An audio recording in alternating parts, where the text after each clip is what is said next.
Hello, college football fans. Welcome to episode 202 of College Football Throwdown. I'm your co-host, Alex Schmitz, and today I'm joined, as always, by my dad, Peter Schmitz. Hello, Husker fans and college football fans. Back to the old audio. That's right. We're back to our remote setup. It was nice to be together for those two past podcasts. We may do some remote video podcasts in the future, but we're still working out the technicalities of how that might happen. Dad's got to pretty up his RV, so we'll see if we can get to that. But for now, we're back to our usual thing, and the football season has begun, Dad's favorite time of the year, and it got off with no rising of the blood pressure, right? Totally calm football Thursday. Oh, yeah, totally calm. Yeah, met my expectations, all that stuff. Not. Yes. Well, we'll get into that as we get into today's episode. And for those who may be listening to this for the first time, we are father-son duo here to talk about college football by college football fans for college football fans. And today we'll be talking about our favorite team, the Nebraska Cornhuskers, as well as some national topics and the big games from this past week of college football. So there's a lot to get to today. There is a lot going, with games going basically from Thursday all the way through Sunday, and even now today, Monday, having a game. It's a crazy start to the college football season these days. It is. But of course, we got to stick with our beverage, or our tradition rather, and open up a cold beverage. And I've got myself my last Golden Road Brewing Mango Cart. You've got a mango cart. Okay, I'm drinking Float Copper from Black Rocks Brewery up Marquette, Michigan. When we were up there this summer, I fell in love with this. It's a copper lager, really good beer. So anybody that finds themselves in the Upper Peninsula of Michigan, you gotta seek out a Black Rocks Brewery beer. It's sold throughout the UP and Michigan in general at good beer stores, and it is wonderful. So Float Copper. All right. Cheers. So, of course, we got to start with Nebraska's opener, which was against Cincinnati last Thursday. So it was not a Saturday game. And we gave our predictions last week for the scores. I predicted a higher scoring game of 31-21 with Nebraska winning, while you went lower scoring 27-17, but with us still having that 10-point margin. And you got Cincinnati's points right. They had 17, but we only had 20. So it ended up being a 3-point game, closer run affair than we would have liked. But hey, it's a one-score game that we didn't lose, so that counts for something. Absolutely. And at the end of the day, no one's going to remember at the end of the season that we only beat these guys by 3 points. That's true. Just like how, you look back and see that Nebraska was 4-8 and 5-7 for all these years, the past decade, and we'll chime up and say, well, you lost those games by like a total of, 17 points collectively or whatever, but nobody cares about that, right? Right, exactly. It's about putting a W on the board, man. Results. That's true. We did see some bright spots for sure in the game. One thing that we had talked about on the last podcast was our new punter, Archie Wilson, the kid from Australia that we specifically brought in because of our new special teams coach. And he had a great day, had several solid punts, including some where we wanted to pin them deep. And even if he didn't necessarily get it like back behind the 10-yard line necessarily, but where he dropped it, the ball just died right there rather than, tumbling and going out of bounds or in the end zone or whatever. He's got that technique down, it would seem, which should be very useful for us throughout the season. Absolutely. I mean, I think Archie did exactly what we asked him to do, right? And he just handled his job. And overall, our special teams organization looked good. It didn't hurt us per se, but there's definitely lots to clean up and some opportunities missed through that process. And I know that according to Coach Rule, Mike Eckler was very unhappy with special teams. Yeah. And he kind of, undressed those guys in practice today. Well, another positive sign was we got a 52-yard field goal that we actually completed, which was very nice. Well, we had a punt block on where we had 3 guys free, unblocked, and none of them blocked the punt. Right. And that caused Eckler to lose, a cord in his head. Yes. And then there were also apparently a special teams play, which I have not. I need to go back and re-review it after listening to today's press conference from Matt about a kickoff return that Eckler felt had a chance to be a touchdown. And if we had just gotten one more block, it may have gone to the house. So I want to see that. Yeah, well, because I kind of felt like there were some times where we went for the kick return when we should have just gone for the fair catch, because then he ran it and then he ended up at like the 20, when it's like, well, you could have just been at the 25, right? But again, those guys are looking at that, and Coach Rule's evaluation was, you know what, if we execute our blocking, and if a couple of people do a better job, that's a big play. So those were absolutely called. That was not a mistake or a bad decision by the kickoff return guy. That's what the coaches wanted. Okay, well, that's good to know. Another sign of positivity was Dylan had a very good day. He was 33 of 42 on his pass attempts for a total of 243 yards. So very efficient, and with no turnovers on the day. He did get hit behind the line of scrimmage a couple times. So Dylan didn't go for the deep ball or more medium range or short range passes, but he was very efficient at those passes.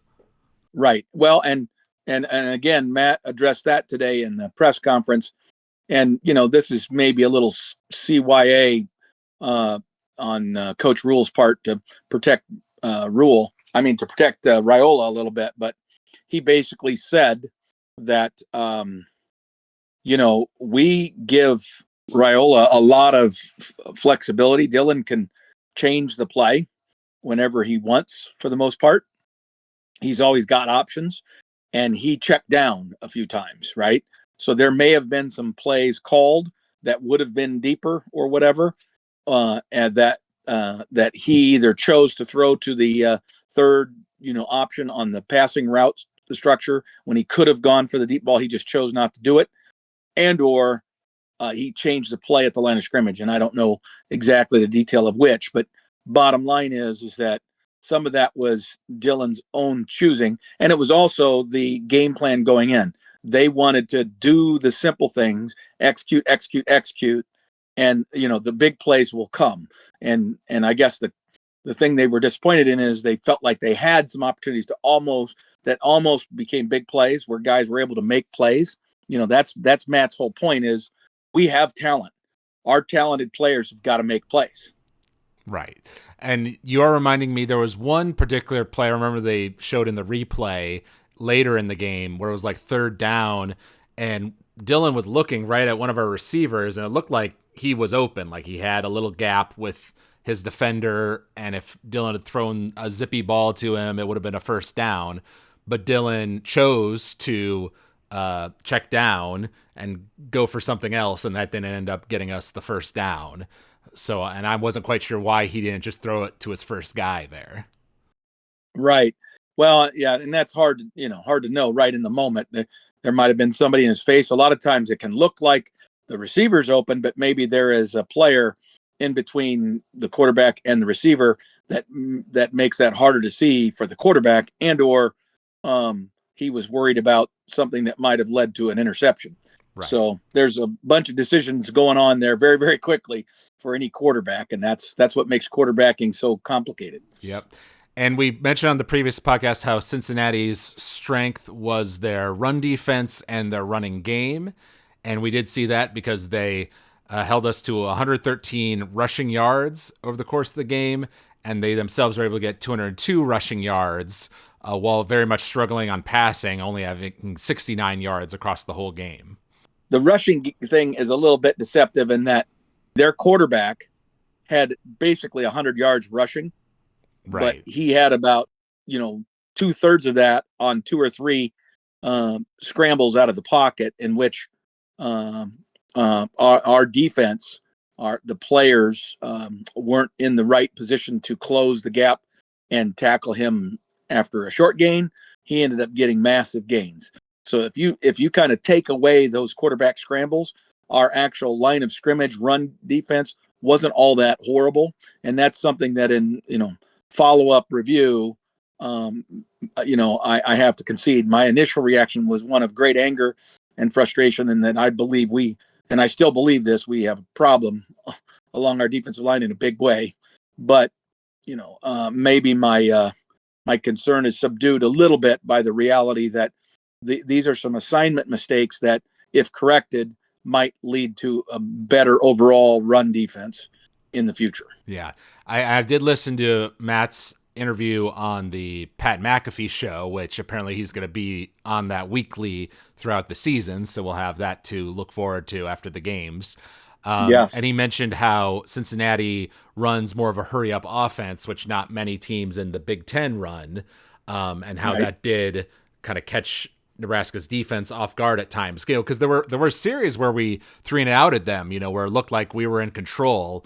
And then in the second half, they made some adjustments at halftime, clearly, and got these drives going where they were just running it up the gut and getting 6-7 yards each run. It felt like. Oh yeah, well, I would say nine or 10. Yeah, and that's the part that I'm still critical of. I'm going to concede to Coach Rule's comments about the quarterback made a couple of big runs that on the statistic, on the box score, really skew the number. But the reality is, while watching the game live and in review since, there's still some gaping weaknesses along the middle of our defensive line that have to be addressed. Yeah, well, speak about our rushing. Emmett Johnson had a good day. He had 108 yards on 25 carries, so he was the majority of our running power for this particular game.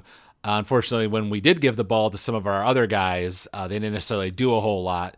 So hopefully these next two games against weaker opponents will be times for them to get some confidence behind them, hopefully see more of what they can do going into the fourth game against Michigan.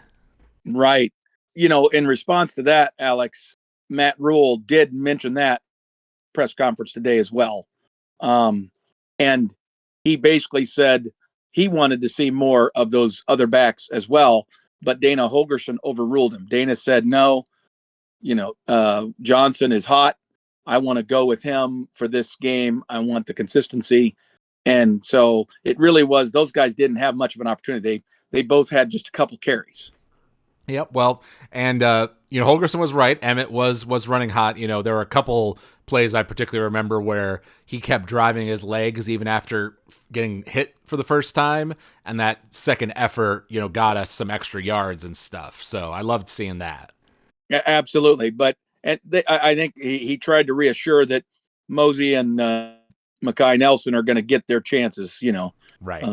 Ives, all those guys, they're going to get their chances in the future. It just wasn't this game. Yeah. Yeah. Well, and of course, when you look at the stats, you see time of possession, we basically doubled them. It was 40 minutes to 20. Right. So we were in real control of that game, and the stats were looking very lopsided, at the beginning of the third quarter, let's say. But then we kind of let them back into it. In the second quarter, we had that drive where we got all the way down to the 1 yard line, then had a false start penalty that pushed us back 5 yards. And we didn't end up getting a touchdown there. We had to settle for a field goal. So there's 4 points that we gave up. But on the other hand, we had 0 turnovers while they had 2, one of which gave us a touchdown, and the other of which, of course, was the game-ending play by Herzog.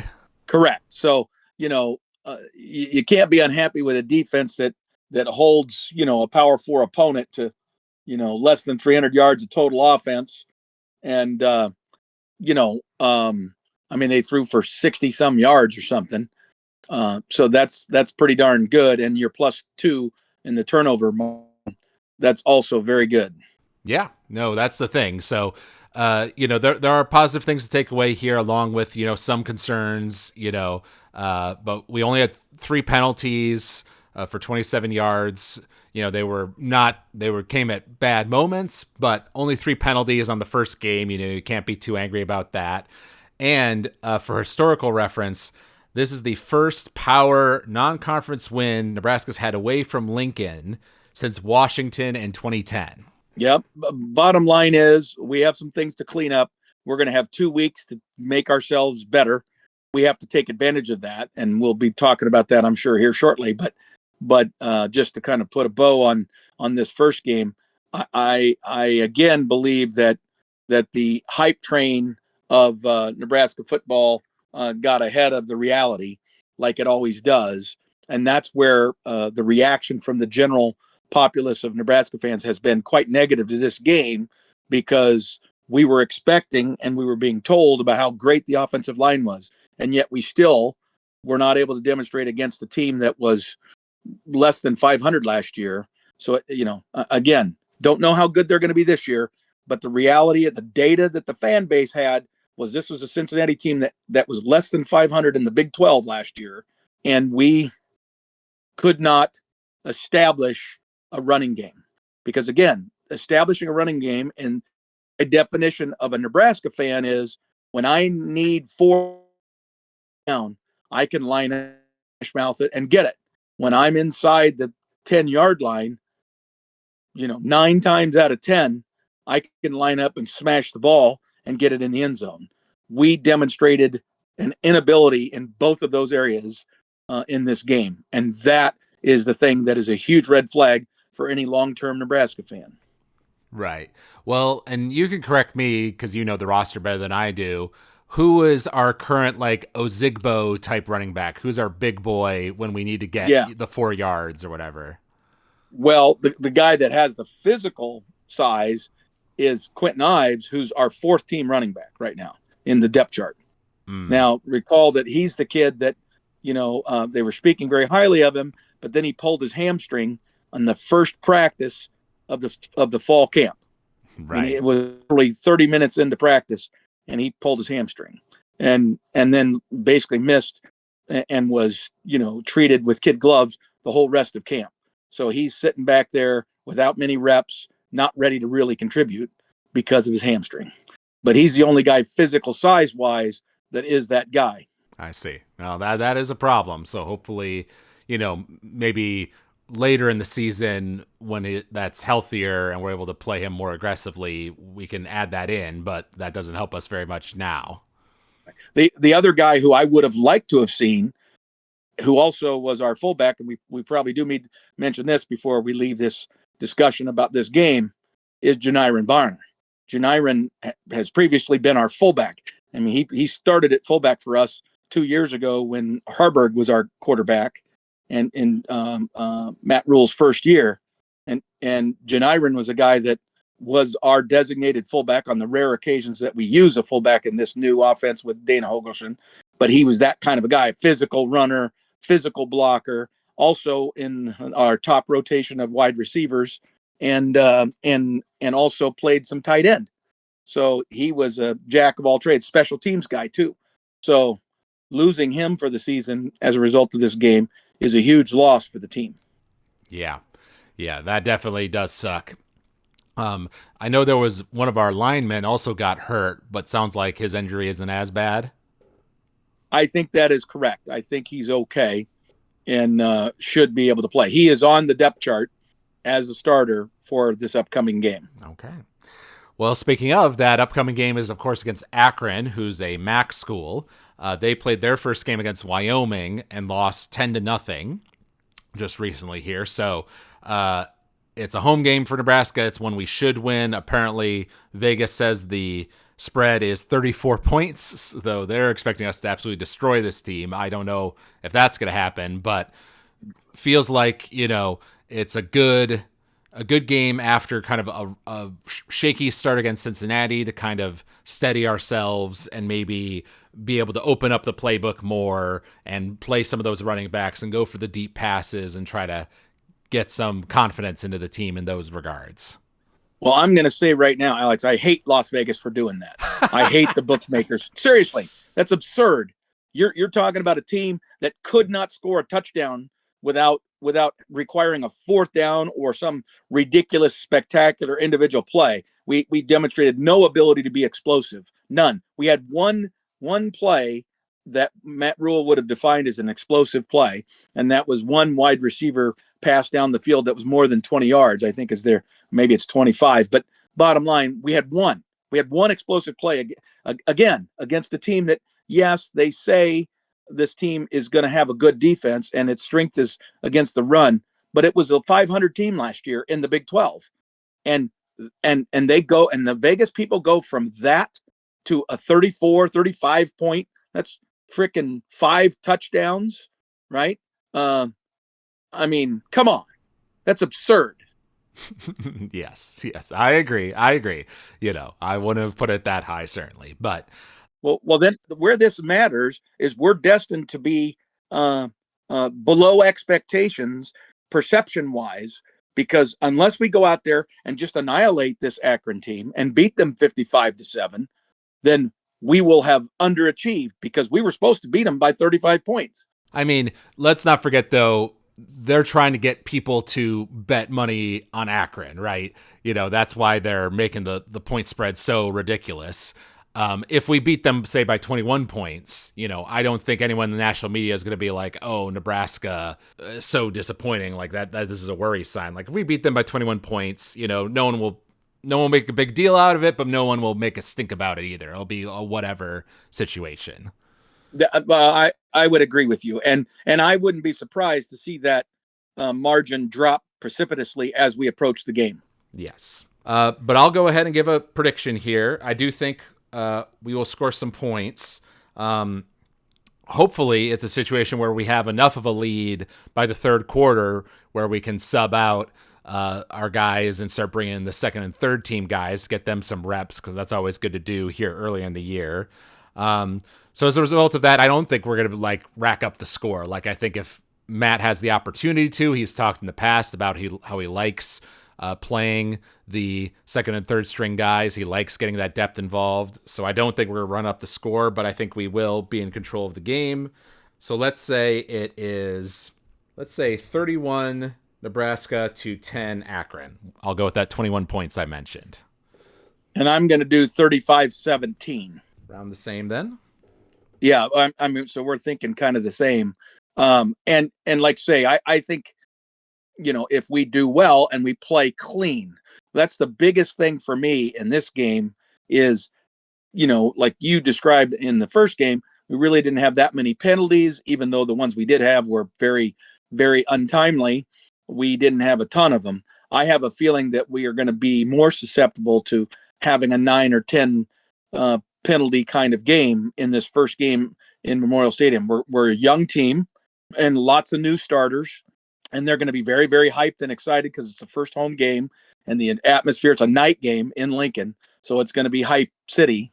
And so guys are going to make some stupid false starts and holding penalties or whatever. But I think there should be enough of a physical advantage that we're able to overcome all of that and still win comfortably. But we'll see. I'm perceiving Akron to be not a very good football team at this point, based on the fact that they lost 10-0 to Wyoming. Now, maybe Wyoming's way better than people thought. You never know early in the season. Right. Well, and one last thing I'll mention, because there were times where, like you say, we couldn't convert, in these third down and short situations and things like that. But when you look at the stats, we had 23 first downs and we were 10 of 18 on third downs throughout the game. So there were stretches there where we would just go on a nice drive and we were just getting first down after first down and looking very dominant, right? Those periods would eventually stop against Cincinnati. That was the criticism I had, but there were stretches there where it looked like we could take control of the game and just run away with it. So that's what I'm hoping to see us succeed with against Akron. Right. Now, I think that's a good comment, Alex. That's exactly what we need to do. We need to demonstrate that we're a good football team, and that's what we need, right? Yep. Is to demonstrate that. Yep. And then one other Nebraska-related topic, this time on the women's volleyball side of things. When we last did our podcast, the season had not yet officially started, but now, of course, it has. And Nebraska had a tough early part of their season, but they've managed to win them all. 3-1 against Pittsburgh, 3-0 against Stanford, and just yesterday, a 3-2 thriller comeback against Kentucky. Right, and we also had a 3-0 victory against Lipscomb in between there on what would it have been? Friday. So we're 4-0. We've played 3 top 10 teams and won all of them. We have struggled at times, and really after 4 games, I can assess that we still have a major issue at opposite. We do not have an opposite who can consistently score unless the set is perfect. And the reality is with what our new coach, and I think this is not spoken about enough. In fact, I'm thinking about putting a post together on some of the bulletin boards that are volleyball specific that I follow to see what other people think.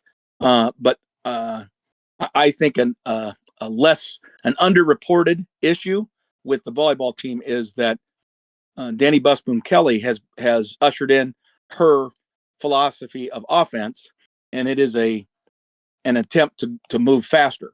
And when you move faster, your setter is pushing that ball with a shallow trajectory towards the hitters, and as a result, you can have more variation. The sets aren't going to be perfect. The whole idea of going faster is that you get there before the block on the opponent's team has a chance to form, and so you can get some quick, easy kills as a result. But it also requires that your hitters be able to physically adjust to an imperfect set. And what we're finding is that Harper Murray is really good at that.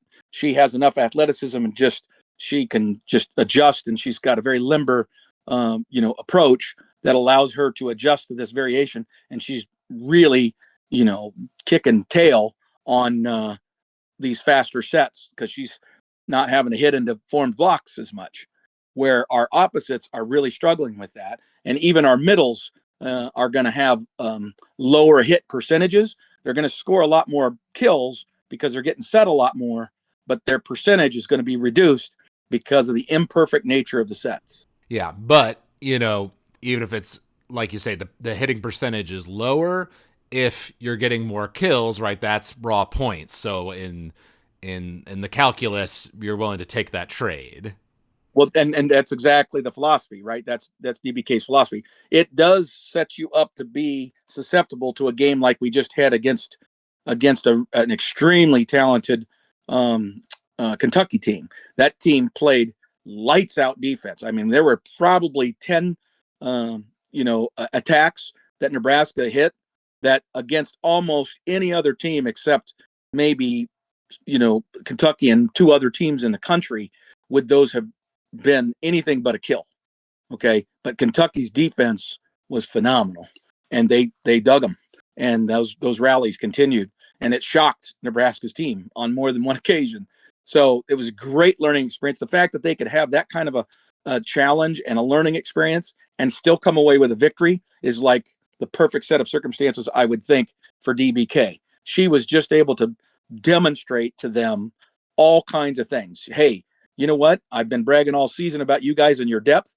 I was able to take a team after losing the first 2 sets. I switched basically 3 positions. I swapped libero and defensive specialist. I swapped out my outside, my opposite hitter, and I changed up how I handled my outside hitter too. After all of those changes, we won 3 sets because we have depth, and we were able to change the look that the other team had to deal with. Yep. And it was awesome. Yes, awesome when we pull out the W's. So we'll keep an eye on the girls, of course, as they go through their season in parallel with the football team, and see how Danny Busboom Kelly's first season at Nebraska goes.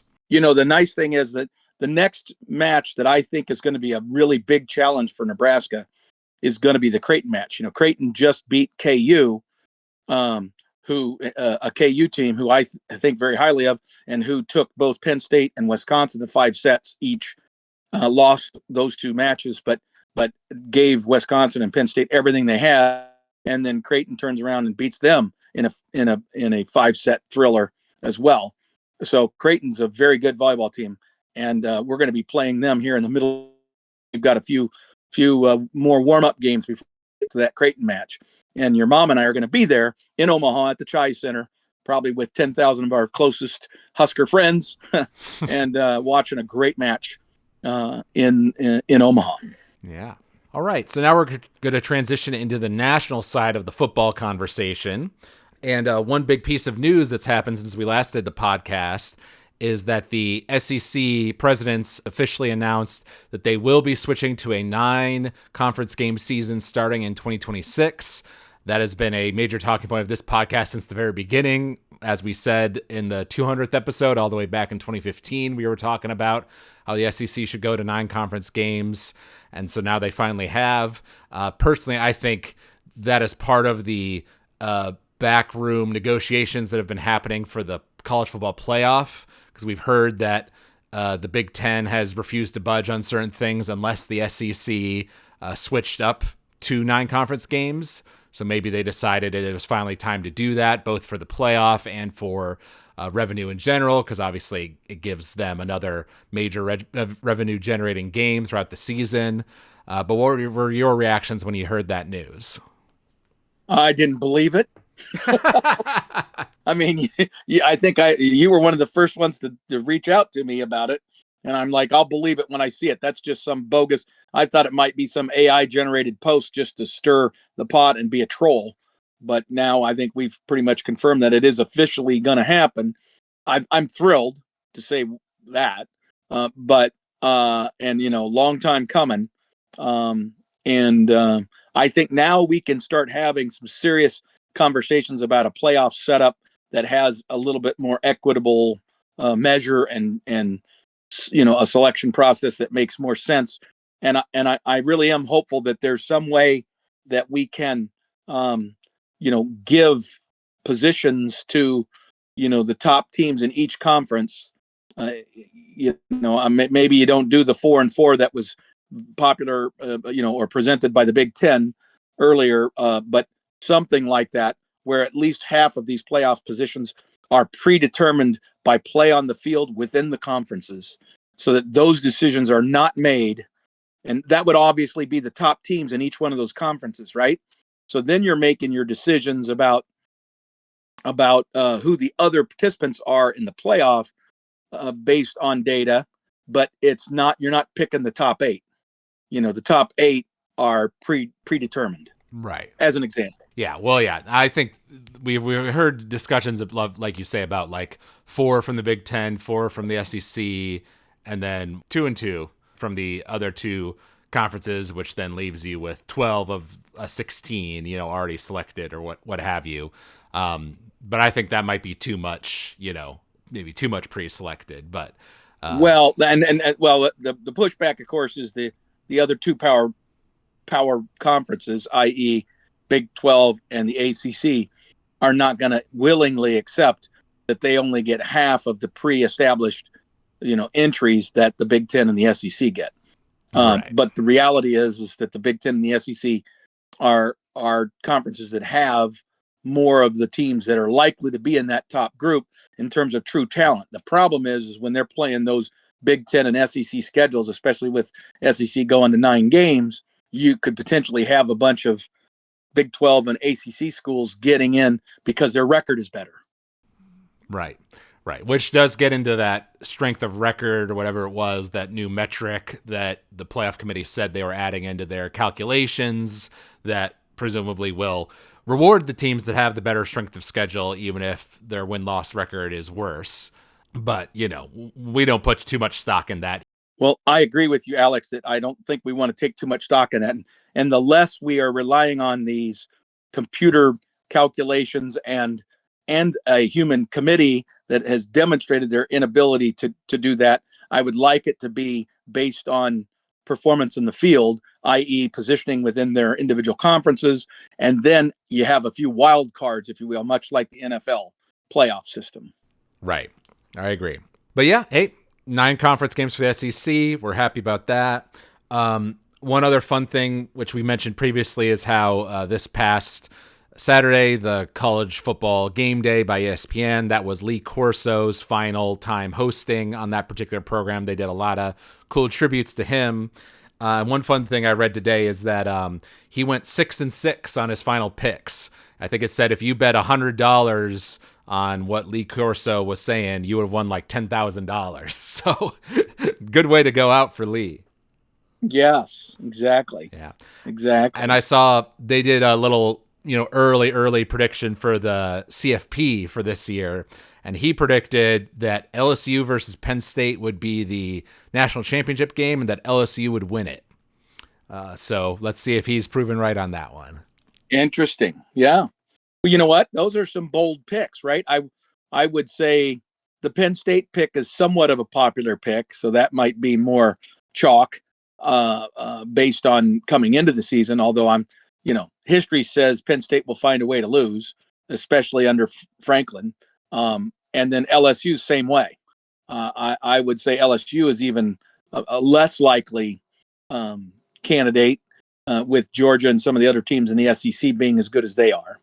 No, I would agree. There were some interesting picks, not seeing like a Oregon or Ohio State or Alabama, some of the ones you might have expected to be in that conversation, Georgia. And LSU did end up winning their game, which he predicted. He predicted they would beat Clemson. So, hey, maybe he's onto something. Yeah, that's right. But obviously the biggest game was Texas versus Ohio State, which we gave a prediction for last time. I predicted that Ohio State would win in a shootout 38-35, while you predicted that Texas would win lower scoring but more dominantly 31-14. So I was actually right on the actual outcome because Ohio State won 14-7, but it was not nearly the score fest I was thinking. It was kind of a lot of 3-and-outs and back and forth field position type of game. Yep, and it's ugly football by both teams. And I expected Arch Manning to come out and be crisp, given the fact that he's basically been the preemptive starter since last year. Texas was one of the premier teams in the country, had a ton of returning starters, mature, and with his skills, it just seemed like them against a talented but young back and a massive loss of talent to the NFL, that Texas should be the team that would be able to kind of cut through them like butter, a little bit like they did Michigan the year before. You'll recall Texas played Michigan early, first game, second game of the year last year, and won comfortably. I thought that would happen, but Texas did not perform that way. No. Yeah, like you say, Arch Manning had quite a few struggles. There was one turnover that went against Texas. And amazingly, when you look at the stats, the total yards was 336 to 203, but Texas was the one that had the 336. Ohio State had a couple of fourth down stops that were very clutch that saved them some points. Exactly. And then again, Arch Manning's, he threw balls into the turf, right? Like he's got a wide open receiver he's throwing a 10, 15 yard out pattern, and he throws it at the guy's feet, Right. So Arch just was not on that day for whatever reason.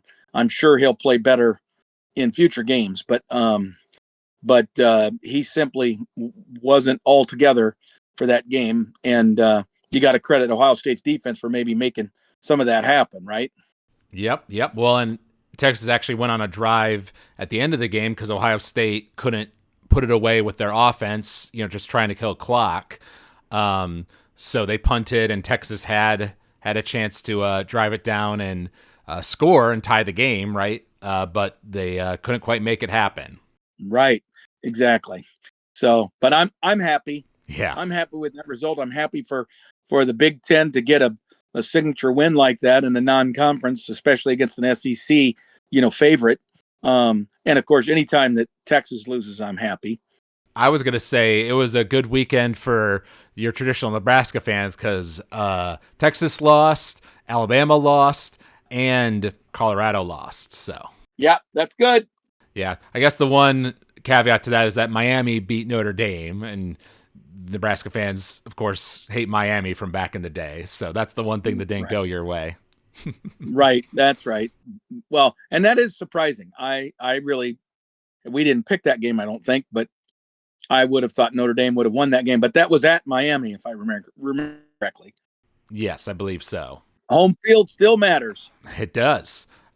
Yeah, speaking about that game, Notre Dame actually had 2 turnovers and then still managed to tie it 20-24 late in the game. Then Miami went down and kicked the field goal to win. So frankly, you would look at that and maybe say Notre Dame really is the more talented team, but they just made more mistakes. Right. I would agree. And that Colorado game was interesting. Georgia Tech beat them 27-20, and Georgia Tech had 3 turnovers in the first quarter. So an absolutely terrible start. But Colorado, I think, was only able to get 10 points off of all of that. And so then Georgia Tech was able to make a comeback, and Colorado had terrible clock management at the end of the game that cost them any ability to try to tie it. Well, as we've discussed countless times on this podcast, I've never viewed Deion Sanders, Coach Sanders, as a great coach or a great game day coach. His decision making throughout his coaching career, even going back to the HBCU that he coached at, he made lots of bonehead decisions. As far as I'm concerned, he has beaten people by out talenting them, and that's what he did when he was at Colorado. And the success that he has had there, it's been because he's had some individual players that were just exceptional, including his son and Hunter. And now that those guys are gone, it's going to be fascinating to see how that whole thing plays out. Yeah, definitely.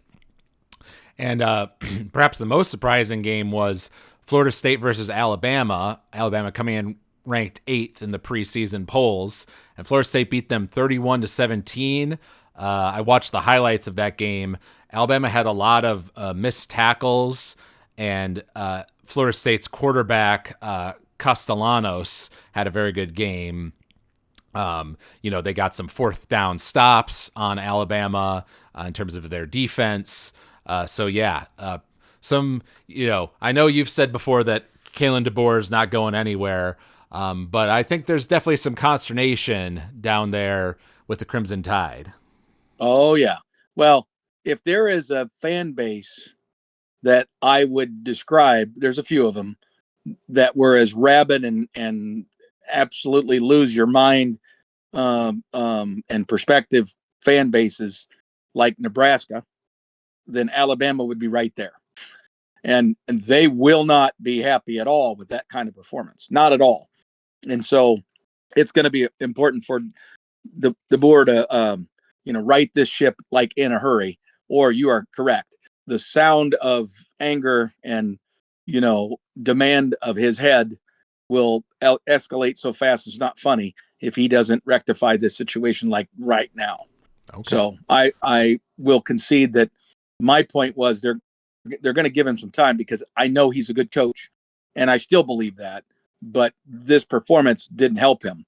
And when you're in the fishbowl, you know that can kind of spiral and become something that has a life of its own, and there's nothing you can do about it. A lot like Scott Frost. Right. Yes, I definitely agree with that. So we'll have to see what ends up happening with Alabama this year. And then last game I want to mention was LSU Clemson, which LSU won 17-10. It was kind of a messy game on both sides. LSU had 2 turnovers while Clemson had 1. Both teams missed some field goals. Kind of a sloppy, first game jitters kind of game. But from an entertainment perspective, it was back and forth. So it was fun for fans that were watching. Right. Absolutely. And that's a big game, right? Like Yeah, that's going to have implications. definitely. Yeah. Well, interestingly, Lee Corso's playoff prediction, I guess, I don't know exactly how he worked it out, but he had LSU and Clemson playing again in the semifinals of his playoff, and he said LSU would win that and then play in the championship. So who knows? Maybe that could happen. Maybe. Yeah. Well, and Clemson, that quarterback is supposed to be really good. He didn't have his best day, so it'll be interesting to see how that kid responds. Yeah. Now looking ahead to week 2 of college football, not as many big games as you would normally expect for week 2. But there are a few interesting ones. Iowa State versus Iowa, which is at home for Iowa State this year, so big in-state rivalry. We also have Oregon versus Oklahoma State and Ole Miss versus Kentucky. So those are some interesting ones. Yes, I agree. Hey, one I want to mention one that we from last week that I think is an eye opener. Okay. Utah beating the tar out of UCLA, Mm. 43-10. Wow. Since we're planning to go to that UCLA Nebraska game, that has an implication on maybe the cost of the tickets we'll have to pay for. but it also says that maybe Utah, who maybe wasn't quite up to their standards, in recent years, might be back to the standard that has been established by their great coach. Maybe. Yeah, I hadn't seen that one. But in terms of those week 2 games, did any of those stick out to you? Well, the Iowa State Iowa game is going to be huge, right? I mean, Iowa State just crushed whoever they played. I guess it was South Dakota State, but that's still. I mean, we've played South Dakota State. That's a good, or maybe it's just South Dakota. Yeah, it might be just South Dakota. But regardless, both of those schools are pretty darn good FCS level schools that have very disciplined coaching staffs, and play good, sound football. So when you beat them 55-7, that's saying something about where your efficiency is at, especially offensively. And Iowa struggled a little bit. So that Iowa State Iowa game, interesting. Not to mention, Iowa State played in week 0, as you'll recall, and they beat Kansas State 24-21. Right, exactly. So they already have a conference win. I mean, they're in really good shape. I think Iowa State's looking pretty salty. Yeah. But then, of course, the big game that we'll be predicting here is Michigan versus Oklahoma. It is a home game for Oklahoma. And Oklahoma beat Illinois State 35-3 this past week, and they're going into this game as a 6.5 favorite, apparently, according to the bookies. Wow. Whereas Michigan played against Old Dominion, I believe it was. No. No. Michigan played New Mexico. Okay. It was Indiana that played Correct. against Old Dominion. That's right. But they beat them, but it wasn't by like a ton, right? No, but again, it was a lot of first game, mistakes on defense and that sort of stuff. And man, impressed by New Mexico's quarterback. Michigan was beating the heck out of him. I'm amazed the guy was able to stand at the end of that game. They were just pounding this dude, and he kept playing tough as nails, man. And very impressed with New Mexico's, quarterback leadership, that sort of thing. And they hung in there, and their coach was just having a blast. That whole team was just enjoying the moment of playing in the big house, and they just played for 60 minutes and practically didn't care what the score was, right? But because of that attitude, that free spirit attitude, they played very well, I think. Okay, there you go. So let's go ahead and go with a prediction. I will admit I don't have a lot of research going into this, but just based off of the first game performances and the fact that Oklahoma is playing at home, I think I'm going to predict that they get the W here, though I think Michigan will keep it competitive. So let's say something like, 31 Oklahoma to 24 Michigan. Interesting, huh? Okay, I think there's going to be a feeling out time because this is both of their team's first big games, and Oklahoma is a great environment, and it's going to be tough for Michigan to play in that stadium. I know that, but I just have a sneaky suspicion Michigan's going to win this football game. I think talent-wise, Michigan just has more talent than Oklahoma at this moment. I know that Oklahoma brought in a lot of new players and a lot of new coaches, and that unfamiliarity is going to be an issue for them just a little bit, I think. So I'm going with a Michigan victory here, 27-21. Okay, well, hey, we split on the last one, and I was right, so let's see if it happens again. Well, it'd probably be good if you're right, because I wouldn't mind Michigan having a little bit of a confidence shaken moment. I'd love for Oklahoma to kick their butt, and then that would be interesting for how Michigan would respond, right? Right.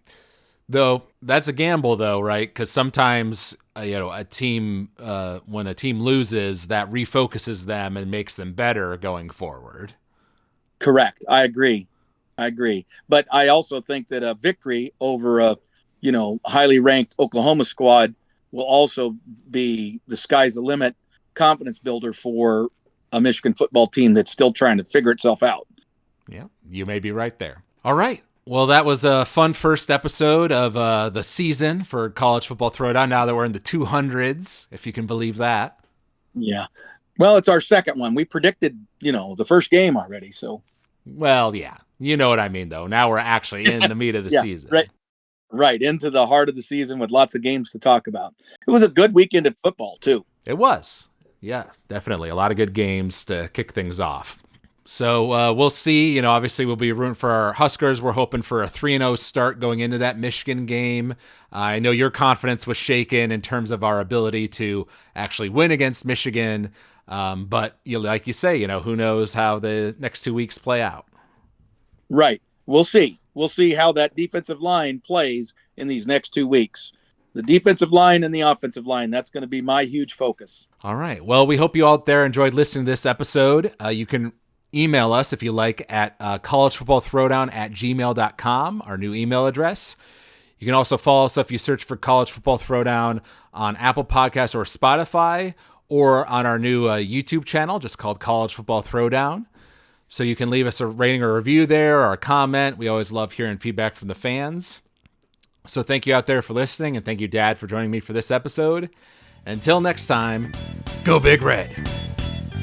Go Big Red.